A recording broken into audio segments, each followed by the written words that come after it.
G'day mates. Welcome back. Have you ever wondered why some people are full of talent, but their lives are stuck like a ute bogged in the sand in the middle of the desert? Meanwhile, others might look ordinary, but they move forward with the energy of a bounding kangaroo. Today, I'm going to tell you a special story. It didn't happen in the busy city, but way out in the outback, where the sun burns hot and human will is forged like steel. This story will reveal the secret of a real superpower that we all possess, but few choose to awaken.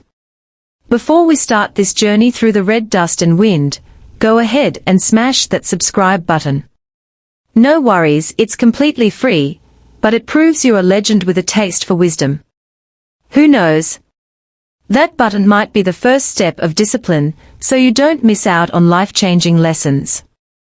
Ready? Let's go.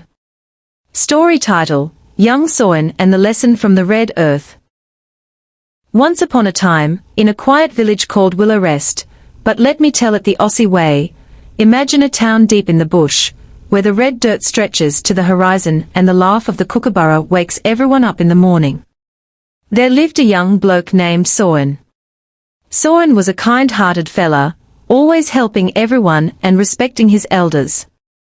He had a smile as bright as the Gold Coast in summer.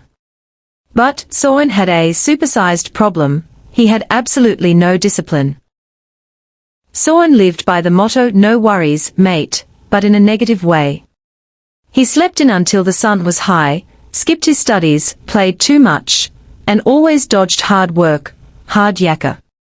His parents, honest farmers who worked their fingers to the bone, often sighed and warned him, "Saurin, without discipline, you will never succeed, son." But Saurin just laughed, brushed his messy hair back, and thought, life is fun only if I do what I want. Why make it hard? In that town lived a wise old woman known as Grandma. She lived simply, her discipline as steady as the heartbeat of the wild. She was like an ancient tree standing firm amidst a desert storm. One afternoon, after playing around and dodging chores, Saurin sat resting under an old gum tree. He saw Grandma teaching the local kids. Her voice rang out strong: "Discipline is the greatest strength. It makes a person great." Saurin scratched his head, wondering, is discipline really greater than strength, money, or intelligence?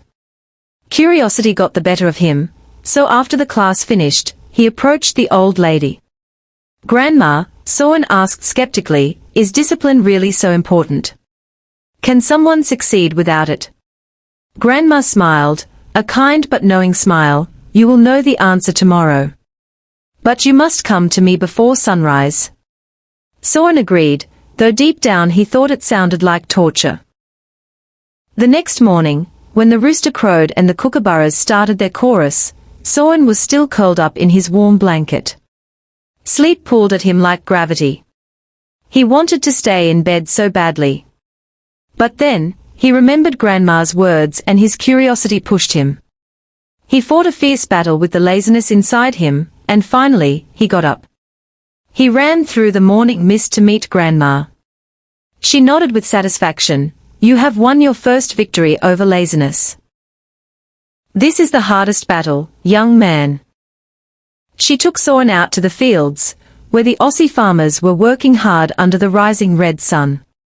Some were plowing, some sowing seeds, others guiding the cattle, sweat soaking their shirts. The scene of hard work amidst the majestic nature left Saurin silent. Grandma pointed at them and said, "See, Saurin. These farmers wake up early every day. If they skip work, the crops suffer and the stock go hungry. Discipline is their secret to success." Saurin saw the fatigue, but he also saw the peace on the farmers' faces. Grandma explained further, "Discipline means doing your work on time with honesty. A disciplined person never fails." From that day on, under the vast blue Australian sky, Saurin began to change. He started waking up before dawn to watch the Southern Cross fade away. He set a schedule for his studies, balancing work and play. He fixed his eating and sleeping times as seriously as a pro surfer waiting for a big wave. At first, crikey, it was hard. His mates saw him changing and laughed. Oi Saurin, trying to be a saint. Sometimes he wanted to quit, to just toss his worries away and live like before.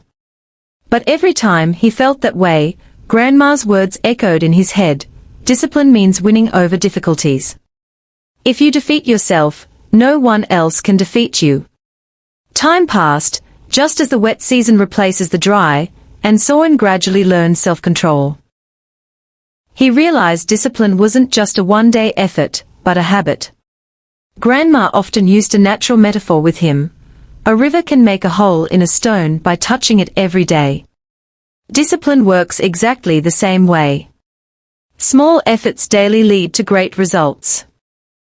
Years later, Saurin became the most disciplined and respected young bloke in Willowrest. Not only did he finish his studies with flying colors, but he also began teaching the village children. People looked at him with admiration and said, Saurin's true strength is not his intelligence, but his discipline. Whenever anyone in the village faced trouble or needed advice, they went to Saurin. His life became an inspiration for the whole town. One late afternoon, as the sunset turned the hills purple, Grandma said to Saurin, I am proud of you, Saurin. You have won the greatest fight against laziness. Remember, discipline can make ordinary people extraordinary.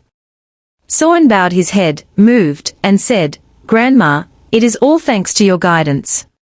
Without you, I could not have changed. Grandma smiled and shook her head gently, No, Saurin. Discipline cannot be given. It grows inside you. I only showed the path, you walked it yourself. Discipline is the key to success. Small daily actions can change your life. Conquer laziness, control yourself, and you can achieve anything. Saurin looked toward the horizon, where the kangaroos were hopping in the twilight. He understood that his journey had only just begun, but with discipline in his heart, no mountain was too high, and no desert too wide. Conclusion and lesson, mates, the story of young Saurin in the Red Lands has come to a close, but the lesson is still fresh. We often think discipline is about restriction, about losing freedom. But actually, as the story showed us, discipline is freedom. Only when you have the discipline to do what needs to be done, do you have the freedom to live the life you want. Just like the river that persists every day to wear down the stone, you don't need to do something earth-shattering right away. Start small, wake up on time, read a page of a book, exercise for 15 minutes. Conquering yourself is the most glorious victory. If this story touched your heart, or if you just enjoyed this bush storytelling style, give this video a like. And more importantly, subscribe to the channel right now. Why? Because our channel doesn't just bring joy, it helps your brain muscles get stronger every day. Don't let laziness stop your finger from hitting that subscribe button. Thanks for listening, legends. Have a productive and disciplined day. Cheers, mates.